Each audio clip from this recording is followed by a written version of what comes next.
Hey, what's up, everybody? Welcome back. I apologize if my voice sounds a little bit weird. I'm still fighting off a little bit of a cold because, fun fact, if you don't sleep for an entire month to get a whole bunch of videos out, your immune system kind of takes a crap on you, and you can't fight off anything. So I've been a little bit sick this week, but I still want to get all these predictions done before the season kicks off, so I'll just kind of jump right into it. I'll start with all the division winners, at least who I think, as of today, who is likely going to win each division. We'll start off with the AFC West.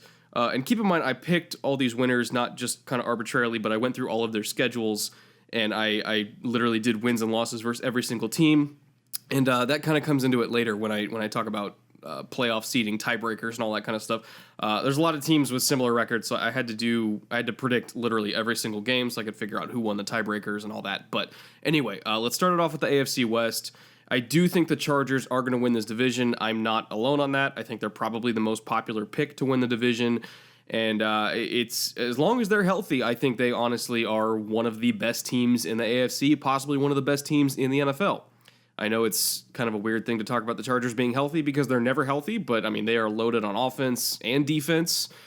Even without Hunter Henry, even with Joey Bosa already being banged up, even with Jason Verrett already out, I mean, they have a very deep roster.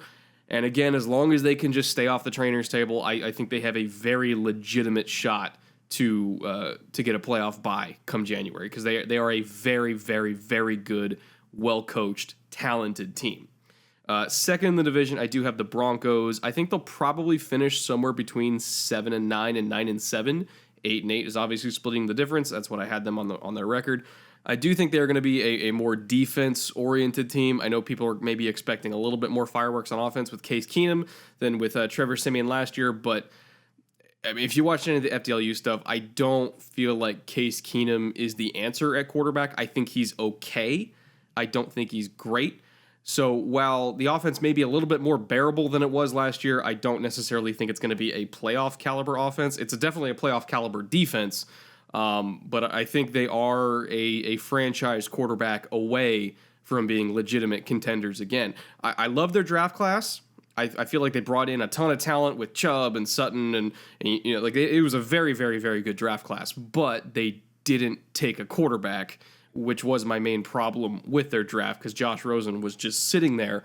And I feel like if they did have Josh Rosen, as good as Bradley Chubb is, if they did have Josh Rosen, I would consider them a potential playoff contender, because I feel like Josh Rosen is a better quarterback than Case Keenum, rookie or not. That's just how I feel about Rosen. That's how I feel about he played in the preseason. He's a really good quarterback. He's going to be great in Arizona for a long time. So that was just a mistake. I've already touched on it before in my draft recap. That was a mistake to me, was passing on Rosen. It's still a very strong roster, but without a quarterback, it's tough for me to imagine them playing in January this year. Not saying it's impossible, but it's not something I would bank on. Behind them, I have the Chiefs, who should have a much better offense than Denver. Maybe the most explosive offense in the division. I'm not super fond of their offensive line. I feel like they're very, very thin up front, and if they sustain any injuries, it's probably going to be a disaster. But I really like what I've seen out of Pat Mahomes. I am honestly shocked at how fast he's developed under Andy Reid. Maybe I shouldn't be, because Andy Reid's a really good quarterback teacher, but he is much further along than I anticipated.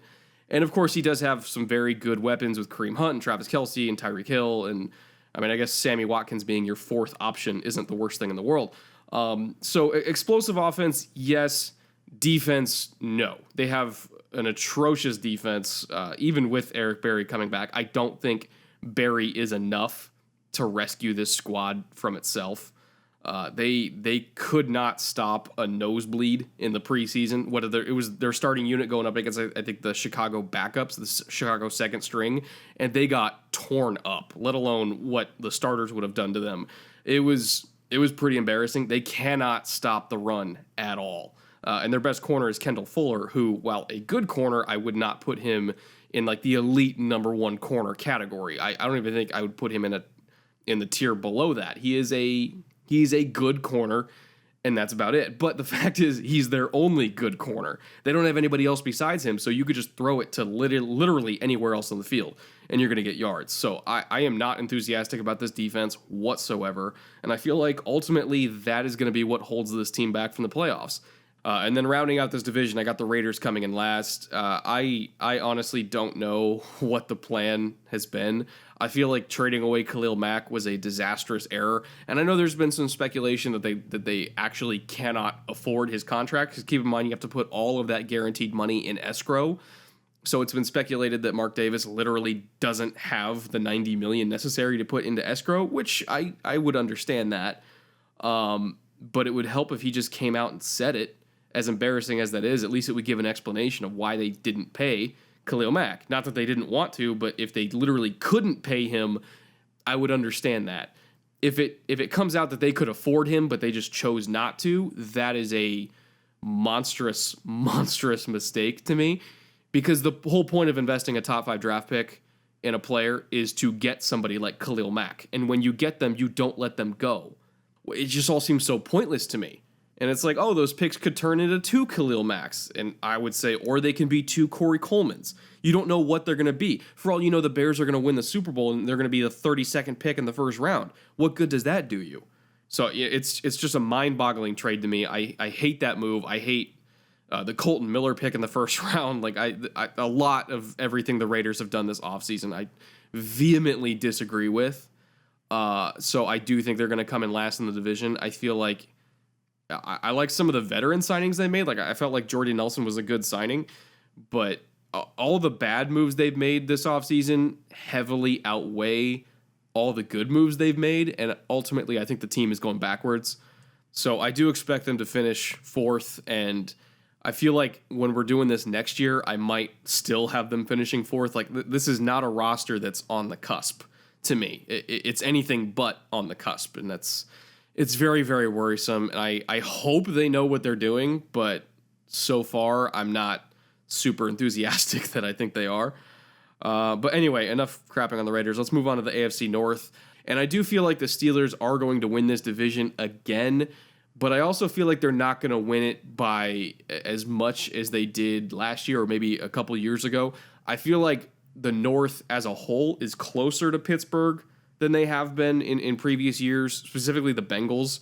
The Bengals got way better this offseason, way better, and I do think they will legitimately challenge both for the division crown and for a wild card spot. I don't have them making the playoffs, but only because of tiebreakers with some other teams in the AFC. I do think the Bengals are going to be in it week 17 to get into the playoffs, and it's just going to come down to tiebreakers.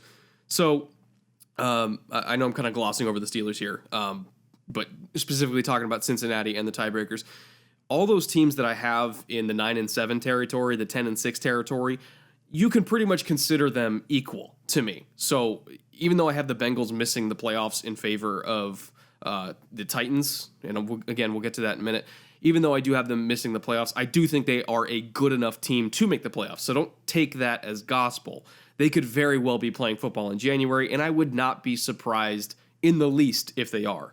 It just came down to how I predicted the games and how the tiebreakers fell because of that. So if you're a Bengals fan, don't be offended that I left them out of the playoffs. I do think they have a very legitimate shot. Now, anyway, going back to the Steelers, this Le'Veon Bell stuff, I don't really know what to make of it as of the Friday before week 1, which is when I'm recording this. I kind of half expect him to get traded, but I don't know to who. I guess the Jets would be the most likely suitor because they have a ton of cap space, and it's not like Isaiah Crowell is super inspiring as a starting running back. So I think it's clear that the locker room is kind of sick of him. Not that they should be. I actually do agree that Bell should get paid for his services, and I feel like he's earned it. But the locker room clearly disagrees. So whether this is a divide that can be fixed, I have no idea, but it certainly looks pretty ugly, at least in the press. It looks pretty ugly. Whether that's going to distract them throughout the season, I have no idea. It seems like there's always drama in the Steelers locker room, and they're always winning games anyway. So I can't really bank on them, losing games because of all this drama off the field. But that being said, even if Bell is not there, even if he's holding out for most or all of the year, I don't think it's going to affect their offense that much because James Conner is still a really good running back. He's had a great preseason. He clearly slimmed down in the offseason, so he's a lot slimmer. He's quicker. My main argument against him before was he was kind of just a thick plotter almost. You know, he kind of reminded me of like Derek Ward. But after he lost, 10, 15 pounds, he looks way, way better. He looks like a totally different player. I'm pretty encouraged by what I see from him, and I don't think the run game is going to be affected that much just because they have a really quality backup. And because the run game isn't going to be affected that much, the offense should still be as explosive as ever. And as long as they have that explosive offense, the Steelers are going to win games. So I do think they're going to win the division in the end, with the Bengals narrowly not winning the division behind them. And the Ravens, I also have at the same record as the Bengals. They are also going to be in that kind of Week 17 playoff mix. But again, just how the tiebreakers fell and all that kind of stuff, which I didn't predict. I literally just did the records and then kind of saw how the chips fell.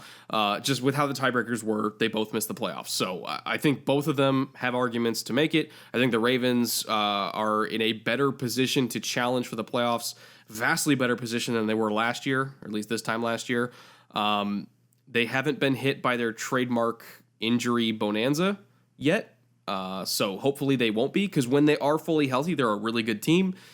But kind of like the Chargers, I just can't really trust them to be healthy, so we'll see what happens. But I think the Ravens are that kind of team where as long as their roster isn't super depleted by injuries, nobody's going to want to play them.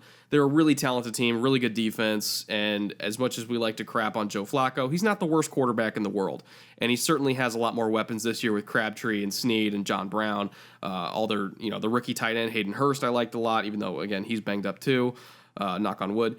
So, the roster itself is much stronger than it was last year. I think, again, as long as they stay healthy, they'll be a much better team than they were last year. And people forget, this was a team that was also in it Week 17 last year for the playoff spot. So I don't expect them to go backwards. If anything, I expect them to go forwards. And speaking of going forwards, I do think that the Browns are going to take a step forward this year as well. And that probably constitutes 5 or 6 wins, which would be bad for most teams. But for the Browns, by their standards, that's actually pretty good. They have a lot of talent, and I think their quarterback situation is better this year than it has been in, literally over a decade when you think about it. So there's a lot of talent there. The coaching staff, I'm a little bit, at least the head coach, I'm a little bit not enthusiastic about, which is why they're probably going to only win 5 or 6 games and not more than that. I feel like there are head coaches in the league. You look at maybe Sean McVay, who could take this Browns roster and probably turn it into a wild card contender, but the Hugh Jackson factor, at least to me, kind of holds them back. We'll see if he's still going to be there in 2019, but just on pure talent alone, I feel like this team is going to be better than it was last year. It's hard to be worse. In fact, it's impossible to be worse. They literally didn't win a game. So I do project them to take a step forward.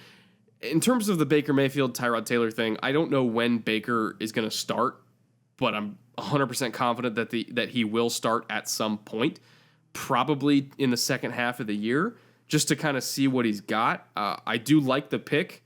Even though I had Sam Darnold with a higher grade, I still think that Baker Mayfield is a good quarterback prospect. I think he's going to be just fine for them as their franchise quarterback.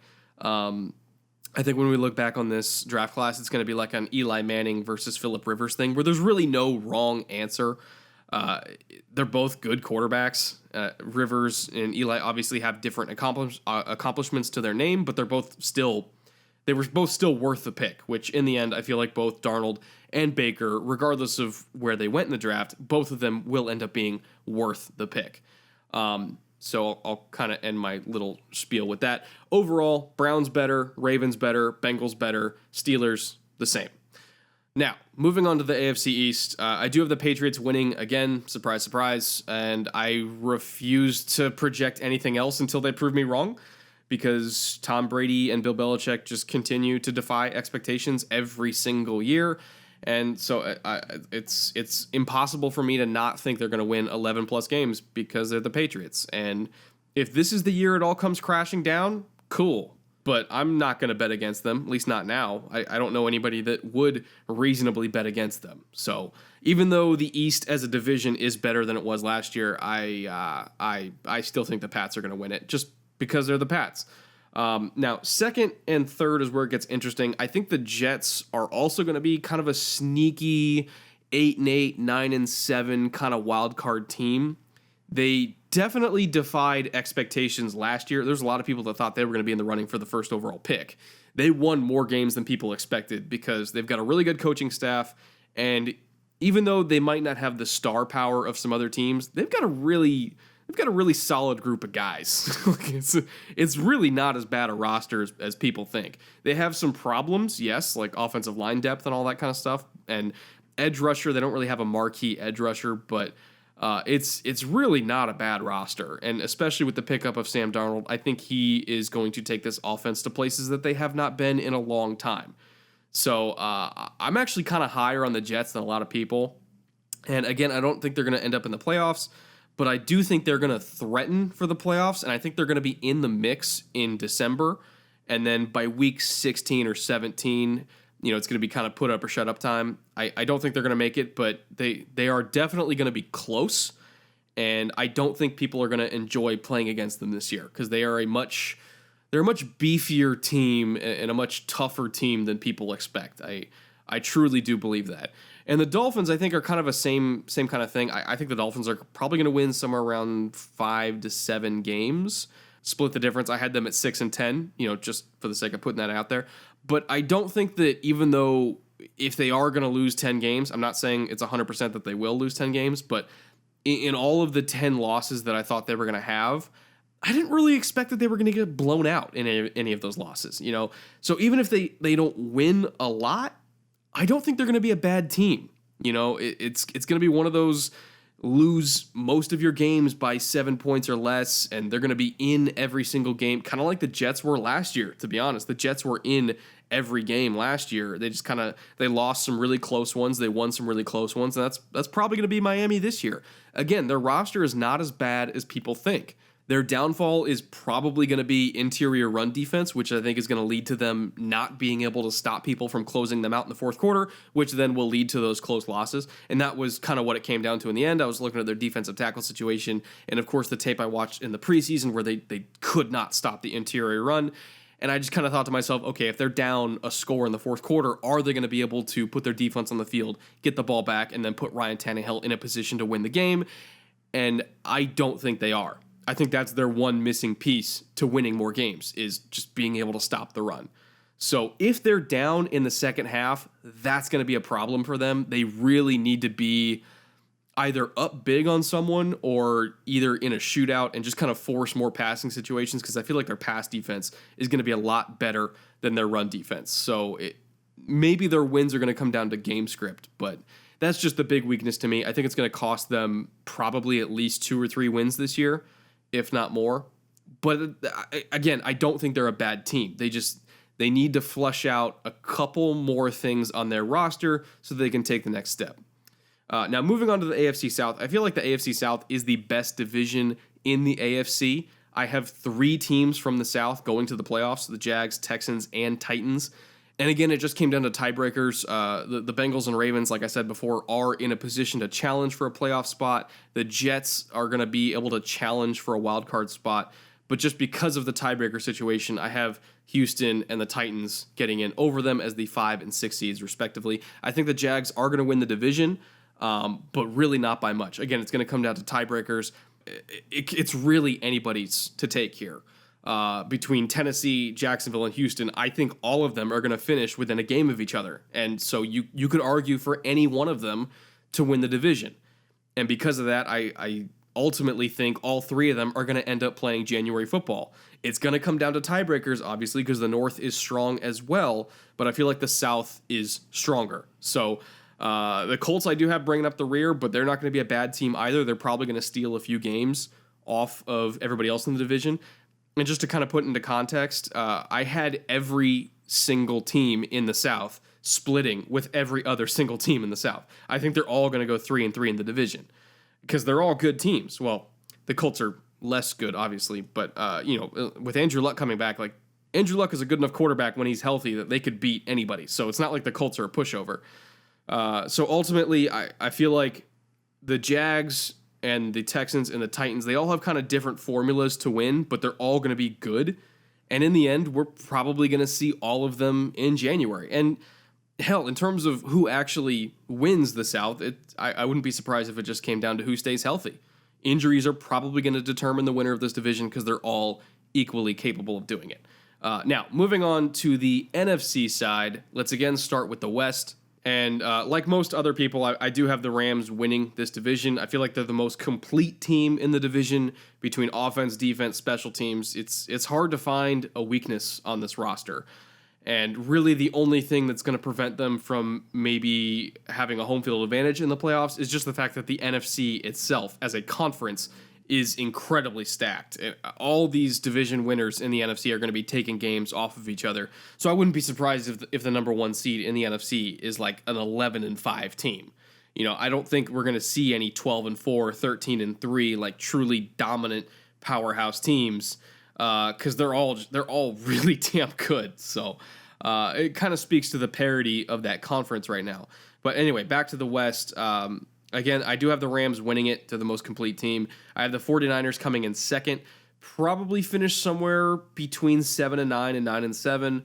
I feel like the 49ers have the second best quarterback situation in the division, which is saying a lot because I like Jared Goff a lot. I like Josh Rosen a lot. And of course, I have Russell Wilson as the best quarterback in the division. But Jimmy Garoppolo is a pretty damn good quarterback. So I feel like the 49ers, it wouldn't shock me if they challenged for a wild card this year because Garoppolo's a great quarterback. Kyle Shanahan is a phenomenal coach. They've got a lot of pieces on defense. I love Reuben Foster. I love their defensive line. Buckner's incredible. They brought in Richard Sherman. Witherspoon's another good number 2 corner for them. Like offensive line also as well, I feel is really good. Alfred Morris is a good running back. Matt Bryant is a good running back. Pierre Garçon, Marquise Goodwin. Like there's a lot of talent on this team. So if they finish 9-7 and challenge for a wild card, I would not be surprised at all. But like I said, the NFC is incredibly strong this year. So it's hard for me to put them in over some of the other teams in this conference, namely teams from the NFC North. So while it wouldn't shock me if they did make the playoffs, I don't project them to make the playoffs right now just because of how the tiebreakers fall, because this conference is loaded beyond belief. So again, expect a good season if you're a Niners fan, but maybe don't set your expectations too high just because of the conference you're in. Now, moving on to the Cardinals and the Seahawks rounding out the 3 and 4 spot. The Cardinals are in a mild rebuild, but kind of like the Dolphins, I don't think they're a bad team. I feel like if they are going to lose games, they're not going to lose them by much. And they're like 1 or 2 drafts away or 1 or 2 free agency classes away from being a truly dangerous contending team. I love the Josh Rosen pick. As long as he stays healthy, which has been a problem for him, as long as he stays healthy, I feel like he's going to be a franchise quarterback. They have some really young, exciting pieces on defense that I love, like Budda Baker. Chandler Jones maybe he's not young anymore, but he's kind of that really steady veteran pass rusher. So like they've got some dudes, like they've got some really good players on this team. And I feel like even if they do lose somewhere between 8 and 10 games, they're not going to get blown out. I don't think the Cardinals are going to be an easy team to beat this year. I just think they're close, but not quite there yet. The Seahawks, meanwhile, again, they're probably not going to be an easy team to beat, especially at home, but they are admittedly in a rebuild. They are trying to bring up the next generation of Seahawks that can maybe build a contender within 2 or 3 years again. It feels like we're kind of back in 2010, 2011 with them. So, while the Seahawks, they might be a tough out, I don't ultimately think they're going to pull out all of those crazy, utterly insane wins like they used to a couple years ago, where it seemed like no matter what teams were doing, the Seahawks were always going to win the game. They don't quite have the roster to pull off that insanity like they used to. There's no Michael Bennett. There's no Cam Chancellor. There's no Marshawn Lynch. Like they don't quite have that team yet. So let's give it a couple years and they can kind of claw their way back into this thing. But for now, the NFC is just way too strong for me to think that either Arizona or Seattle can realistically compete for a playoff spot this year. If anything, it's going to be a down year records-wise just because of the strength of the conference that they're in. Now, moving on to the North, which is where a lot of that strength comes from, it's kind of like the AFC South. I feel like there's going to be 3 teams from this division going to the playoffs. And to me, like, it's not even arguable. I think the North is the best division in football, and that was even before the Khalil Mack trade. Now, like, it's unbelievably stupid, like, how strong this division is. I think there's going to be 3 teams with double-digit wins between the Packers, Bears, and Vikings. So Vikings fans, don't freak out that I have you guys finishing in third. Like, I still have you making the playoffs. I still have you finishing with double-digit wins. But, like, this division is no freaking joke. Like, if you come out of the North with a playoff spot, you're a Super Bowl contender in my eyes. So all 3 of these teams are legitimate contending teams, because if you can survive in the North, you can survive anything. Like, it is a unbelievably stacked division talent-wise. You got the best quarterback in football. You got arguably the best defense in football. You have the Bears, who before their only major weakness was depth at edge rusher, and then they got Khalil freaking Mack. So, like, and then the Lions, I can't even gloss over the Lions. Like, the Lions have a legitimate running game this year. They upgraded their offensive line and their running back situation. Kerryon Johnson, I wouldn't be surprised if he challenged for Offensive Rookie of the Year. But the Lions, just think about that. Like, if they were in any other division, they would challenge for a playoff spot. And I have them finishing in 4th at, like, 8-8, 9-7. So, like, the Lions are a legitimately good team, like a legitimately dangerous team that could take games off of any other team in this division. But because they're in the NFC North, like, they kind of get screwed. So it's a very similar thing to the South, where, like, the Colts finish last, but they're really not a bad team. But, like, times it by 5, because all the NFC North teams, I feel like, are better than all the AFC South teams. And to me, I feel like the Super Bowl winner is going to come out of the NFC North. And if you win that division, like, you have the inside track. So I do project the Packers winning the North, which I guess is kind of a spoiler alert for a prediction later in this show. But I do think the Packers are going to win it because they have the best quarterback. They made a lot of investments on defense that I really liked. As bad as Muhammad Wilkerson was with the Jets last year, I feel like kind of giving him that go earn your money contract and having a motivated Mo Wilkerson turns that Green Bay defensive line into one of the league's best, with Daniels and Clark and Wilkerson. Like, that is a tough team to run on. A very tough team to run on. I like the investments they made at defensive back in the draft. And overall, at least to me, history has shown that if you give Aaron Rodgers even an average defense or an above average defense, they're the best team in the NFL. Like, they just are. They're going to win the Super Bowl. So I feel like because the Packers invested in defense and they gave Aaron Rodgers something to fall back on, something to kind of give him extra possessions, something to maybe limit teams to less than 30 freaking points a game, like, it's going to be a very hard team to beat, which is saying something, because I only have them winning 10 games because they're in the North, and I feel like they're going to split with every other team. But even, like, regardless of whatever the Packers' record is, they could finish 10-6, they could finish 13-3. I don't care. If they make it to the playoffs with that roster and everybody's healthy, it's a done deal to me. It really is. Like, that is the most dangerous team in the NFL if they make the playoffs and if they stay healthy. It's not even a discussion to me. But that being said, second and third in the division, the Bears and the Vikings are deep enough and complete enough a roster to beat the Packers. If it's in the postseason, I don't think they will, but I certainly think they're going to split with Green Bay in the regular season, in the home and home, because they're both phenomenal teams in their own right. So we'll see what happens in January. We'll see who stays healthy. I feel like all of these teams are going to be in it, except for, of course, the Lions. But, you know, it's not like the Lions are going to be bad. I do feel like all these teams are going to be in it, though, and they're a threat to everybody. All of them. They're all a threat to everybody. They're all very, very good. Now, moving on to the East, I do feel like the Eagles, if they were fully healthy, I might put them in Green Bay's class. But because they're not healthy right now, because Wentz is out for at least a couple more weeks, Alshon Jeffrey's out for a couple more weeks, like, they're dealing with a lot of injuries right now. You know, when they get full strength, and they will be full strength eventually, but when they get all their guys back, just by the nature of how strong the NFC is, I don't know if they're going to be able to make up ground on all of these NFC North teams for playoff seeding. And, like, to me, a fully healthy Eagles team can beat a fully healthy Green Bay team if the game is in Philadelphia. But if it's in Green Bay, if it's in Minnesota, or if it's in, you know, maybe even Chicago, I don't know if they can pull that off. Like, I feel like the Eagles' chances at a repeat for a Super Bowl victory entirely rely on getting home field advantage. And if you don't get a fast start in this conference, I don't think you can get home field advantage. So because they are likely going to have to travel either to Green Bay, to Minnesota, to Chicago, or to New Orleans, or maybe even multiple of those back-to-back, like I don't know if they can do that. So great team, but just very unlucky with injuries, and without a fast start in this conference, I don't know if they can make up the ground necessary to put themselves in a position to repeat. That being said, I do think they're going to win the division. I think they're going to make the playoffs, but repeating is tough. That being said, the Giants, I do feel like they're going to come in second in the division. They're going to be a much better team than they were last year.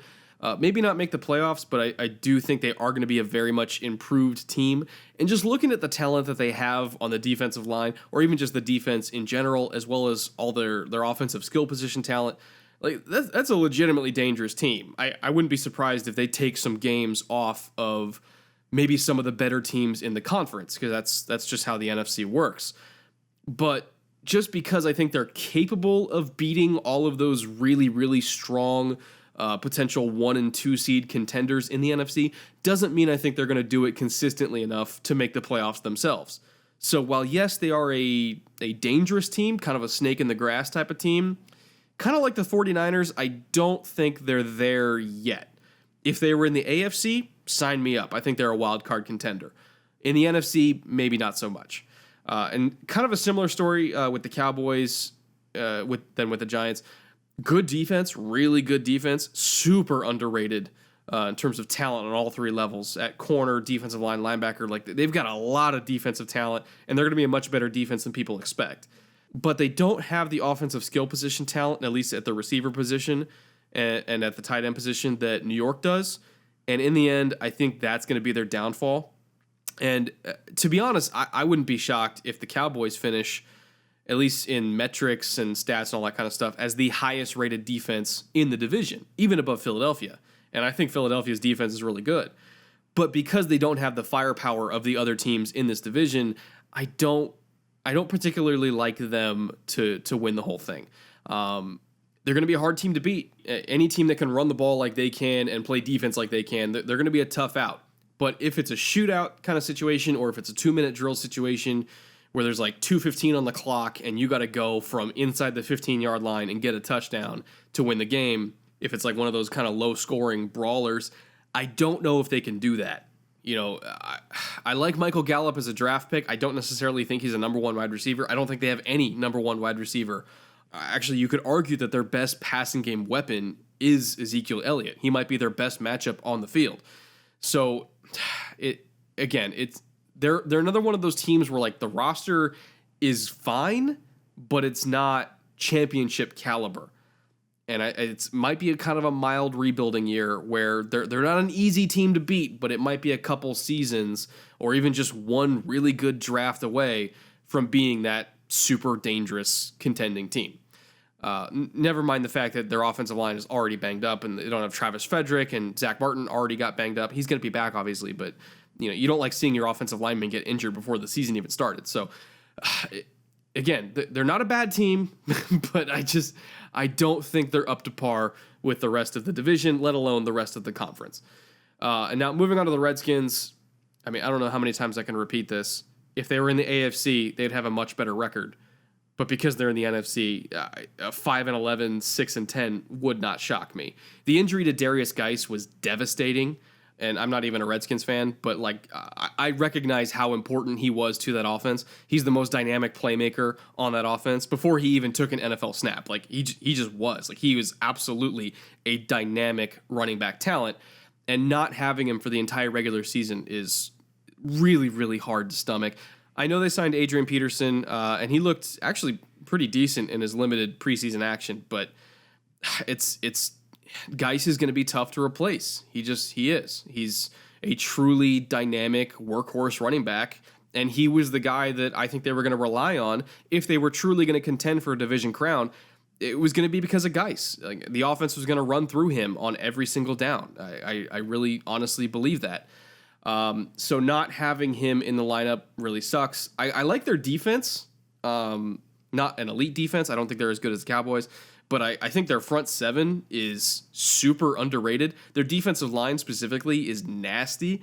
They've got some quality edge rushers with Kerrigan and Smith. Like, if you're in 3rd and 7 against this team, you're going to get hurt because they really do have a great nickel package. I don't like that they gave up Kendall Fuller, but I understand why they did it. He was their best corner, but man, that pass rush is gross. It's really, really gross. And overall, I think if they had Geis on this team and they kind of did the whole we're going to ground and pound you and then rush the passer, they would have a legitimate shot to win the division. But like I said, without Geis, it's tough for me to think they can replicate that formula. Maybe Adrian Peterson, winds back the clock a few years and gives them that, but I think the chances of that are fairly low. So the Redskins are a team to watch in 2019, and I think their record this year is not going to accurately reflect the kind of team they are.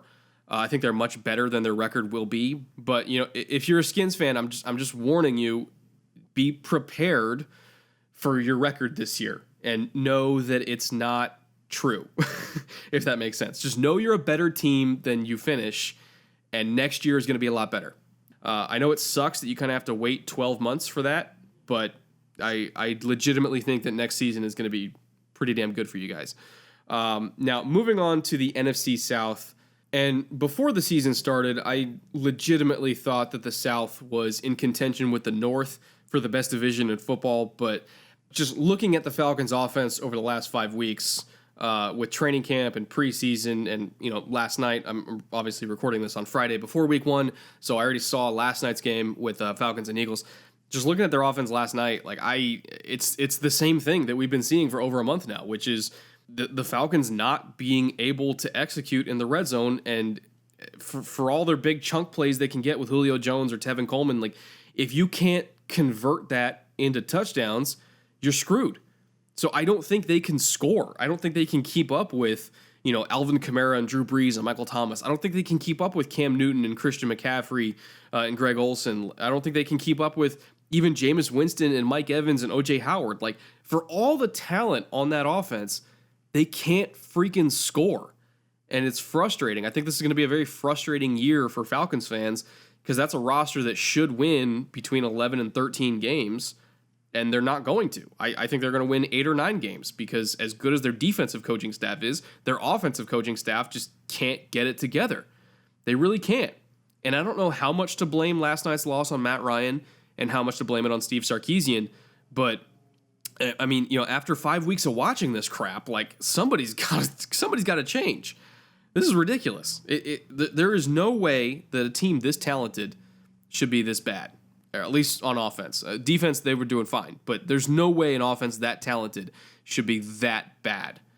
But they are. And it's continuing a trend from last year, and it's very disappointing. So I do think the Saints are ultimately going to win this division, not just because Atlanta can't get out of their own way, but because the Saints have their crap together. They have a good play caller, a good quarterback, tons of weapons. Like, they're just going to be able to outscore the Falcons because the Falcons can't friggin' score. And similarly, I think the Panthers actually have the Panthers and the Falcons projected with the same record. But if the Panthers were healthy, I mean, and if the Buccaneers didn't have their starting quarterback suspended, you could argue that the Falcons would be the worst team in the division because they can't score. The only reason why I have them finishing second in the division is just because of some tiebreaker shenanigans with the Panthers. But I think they're going to finish with the same record. And if the Panthers were healthier, they would probably finish ahead of Atlanta. Because even though they don't have Atlanta's talent, Atlanta's the most talented team in the division, at least just on paper. They don't have Atlanta's talent, but I think they have a better coaching staff, and I think they have a better quarterback. So it's really unfortunate for Carolina because I feel like their offensive line injuries and to a degree the loss of Andrew Norwell in free agency, I feel like that's going to cost them a playoff spot. Just with how strong the rest of the NFC is, I don't think they have enough to overcome that and sneak back into a wild card spot. But if Carolina was healthier, they would at least have a chance. I don't think the Falcons have a chance right now. And it's not even a health issue. It's an issue of their own doing. It's a play calling issue. It's a quarterback issue. Like they can't get out of their own way. So it's extremely frustrating. I'm not even a Falcons fan, but it's frustrating to me because I hate talent going to waste. But that's what they're doing. They are wasting talent, and it's just annoying. That's what it is. It's just annoying. But But anyway, rounding it out, again, I got the Panthers finishing third. I feel like their offensive line issues are going to rear their ugly heads sooner or later, and that's going to cause problems for them. Still a strong defense, still a lot of weapons, still a great MVP caliber quarterback, but if you can't run the ball because your offensive line is razor thin, that's going to be an issue. And the Buccaneers, very, very strong roster, at least compared to maybe a lot of other teams that finished fourth in the division. Very talented defensive line, very talented linebacking core. I like their receivers, I like their tight ends. Peyton Barber looked really good as a starting running back in the preseason. So, like, overall, they actually have a lot of talent, but just missing Jameis and having to rely on Ryan Fitzpatrick for the first 3 weeks, especially just, going up the schedule they're going up against in September. I feel like they're going to fall behind early, and it's in this conference, it's tough to recover from that. So I do think they're going to finish last in the division, but they're not going to be a bad team. They really aren't. Their roster is too strong for me to consider them a bad team. It's bad luck. Well, I won't say bad luck because Jameis did it to himself. It's bad luck for the organization, not bad luck for Jameis. Jameis kind of deserved it, but it's bad luck for everybody who has to kind of suffer through this year because of decisions he made. That's what I'll say about that. Now, let's move on to the playoff seeding. Again, I'll start with the AFC.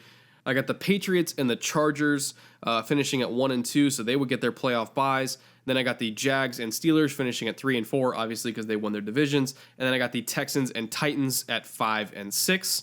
And then we got the NFC seeds. We have the Saints at the first seed, the Packers at the second seed, so they get their playoff byes. Obviously, we got the Rams and Eagles winning their division, so they're at 3 and 4. And then we got the Bears and Vikings rounding off the NFC North dominance at 5 and 6.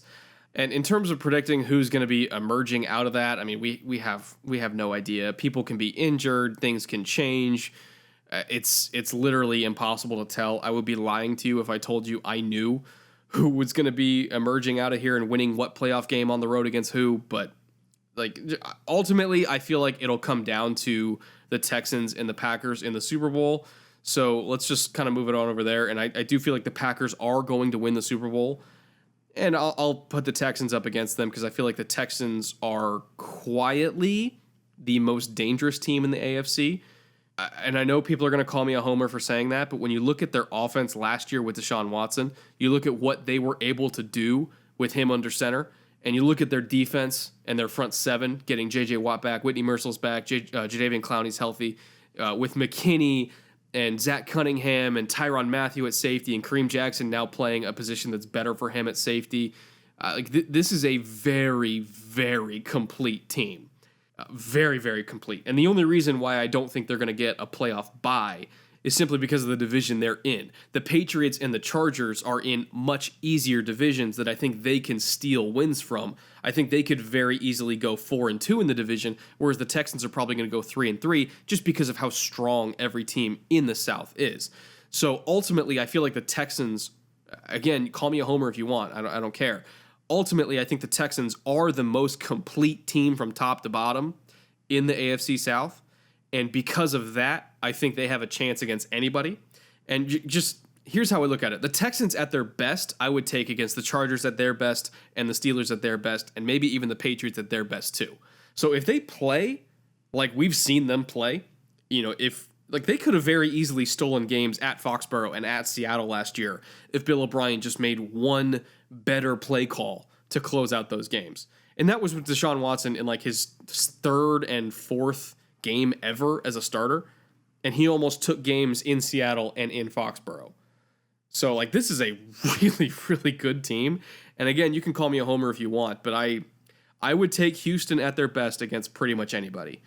Except obviously the Packers, who I think are going to win the Super Bowl. The Packers, to me, like again, if they get to the playoffs and they're healthy, it's a wrap. I think they win the whole thing. But Houston will give them a good game. They really will. I think that would be a very high-scoring affair. Not to say there would be terrible defense. I think the defenses would make some plays.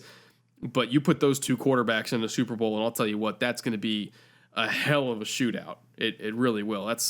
God, I would love to watch that game. I really would. So ultimately, I think Green Bay wins the Super Bowl. I think the MVP is Aaron Rodgers. Just kind of transitioning over all of these awards. MVP Aaron Rodgers. Offensive Player of the Year, I got Leonard Fournette. I think he is in for a huge year. And even though I have the Texans going to the Super Bowl and losing, remember, I still have the Jags winning the division.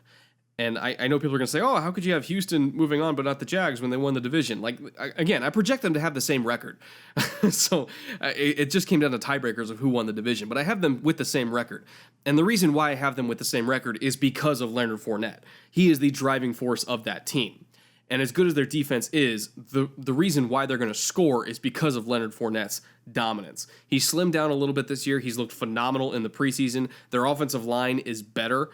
I think he's going to have an Adrian Peterson type of year when he won MVP, where it's going to be, probably 2,000 total yards and a boatload of touchdowns.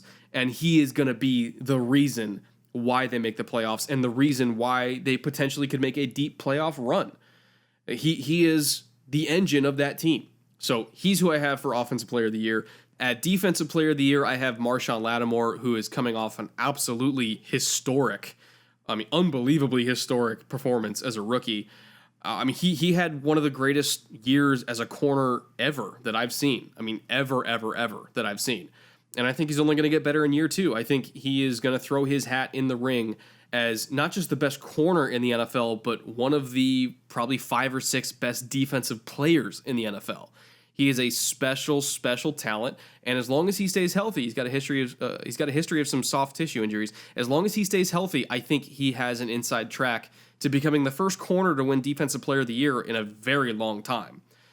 He is somebody who can completely erase a receiver from existence on a weekly basis. And what more could you ask for in a Defensive Player of the Year? He is incredibly important to that team because of that ability to erase either a number 1 weapon, or he can erase a number 2 weapon by himself and free up everybody else to double the number 1 weapon. So again, he's an irreplaceable part of that defense, and a big reason why I think the Saints have a pretty good shot at getting home field advantage in the playoffs. So what more could you ever want from a Defensive Player of the Year?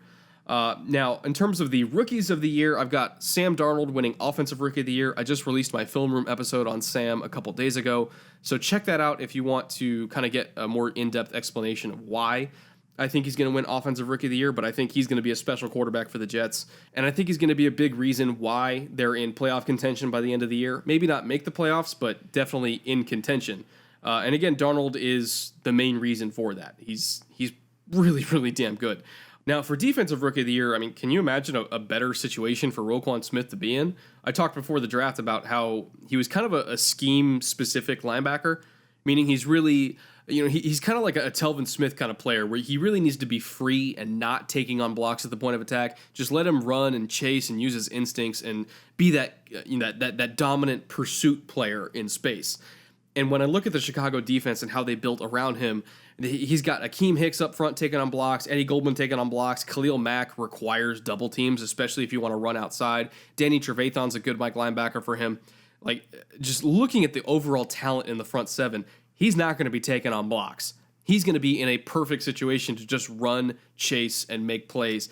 And I cannot imagine a better scenario for him right now in terms of not just being a good player and being in the right system for him, but also just in terms of getting the national recognition required to be a Defensive Rookie of the Year. Usually those awards only go to players on good teams that are in the national spotlight, and I think the Bears are front and center in the national spotlight.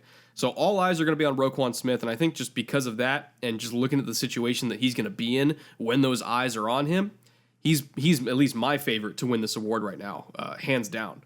Now, moving on to Comeback Player of the Year, I got Andrew Luck. That one's pretty self-explanatory. I think when Andrew Luck is healthy, he is one of the best quarterbacks in the league. And I think just looking at him in the preseason, he looked pretty damn healthy to me. So I think he's probably the inside track for Comeback Player of the Year. And he doesn't even need to have an elite year. If he just has a good year, he's probably the comeback player. Because it's not often you see a quarterback miss literally a whole year due to a devastating shoulder injury and then come back. The last one I can think of was probably Drew Brees, and he went on to be one of the best quarterbacks ever. So, again, it's rare to see somebody make a full recovery from that kind of thing, but it looks like Andrew Luck has. So, more power to him. I know I'm a Texans fan, but I'm a really big fan of Andrew Luck as well, and I really do hope he gets back to playing like he used to, because the league is better when Andrew Luck is healthy. So, he's my Comeback Player of the Year. Now, Coach of the Year, I got Matt Nagy. Again, probably pretty self-explanatory. I think with the Bears and all the excitement surrounding them and how good I think they're going to be both on offense and defense. And it's his first year, and they were not a great team last year. So I think the turnaround factor is going to contribute towards him getting Coach of the Year. Not to mention, I think they are going to be a playoff team, and they have a pretty good shot of winning a game in the playoffs as well. And usually that recipe of bad team, first-year turnaround, dominant defense, dominant offense, second-year quarterback progressing and taking the next step, like that's usually a pretty good recipe for Coach of the Year. So he's my early pick for Coach of the Year. Not saying he's going to win it because there's a lot of good coaches that you could argue have the inside track to that award, but just looking at the general formula of who wins that would be my pick. And then Executive of the Year, I'm going to completely butcher this name because I've never actually heard it out loud before. I've only seen it in print. Brian Gutekunst. Got it? Gutekunst? Gutekunst? I don't exactly know how to pronounce it, so I'm just going to call him Brian G. But he's the Packers general manager, and I've been tracking his moves a lot in the offseason. I think bringing in Jimmy Graham was great for the Packers red zone offense. The Muhammad Wilkerson signing was very shrewd, and I feel like they're going to get a lot of production out of him because he's playing for a bigger deal. And when Muhammad Wilkerson is motivated, he's a fantastic player. And also just the fact that I think he's built the best team in the NFL when they're all healthy. And the Aaron Rodgers extension, I think, was also good for him as well. And people don't realize this. They were in on the Khalil Mack sweepstakes, too. They almost got Khalil Mack. So he's really been working hard this offseason to transform the Packers into a Super Bowl-ready team. And ultimately, I think he accomplished that goal, and I think he is going to win a Super Bowl. So even though I can't pronounce his name, because I've only read it, he's done a great job. So I think he's going to be Executive of the Year, and I think he's going to get a Super Bowl ring this year. So for his first year on the gig, that's pretty damn good. So that's who I've got winning all these awards. That's who I've got winning the divisions and the playoff seeding and ultimately the Lombardi Trophy. Hopefully you guys enjoyed this. You can probably hear my voice has been going for like the last 10 minutes or so because I'm still sick, and this is hell on earth on my vocal cords. Hopefully you guys come back in about 6 months and tell me how wrong I was about 90% of these predictions, because that's probably about what it's going to be, is most of these are going to be wrong. But that's part of the job, is making arbitrary predictions based on mostly nothing. So thank you for sticking around and watching this whole thing. And I'm going to go back to bed now because I'm still sick and my throat still hurts like a motherfucker. So I'll be back next week with yet another Film Room episode. No idea on what yet, but I'll be dropping that on Thursday. So until then, later.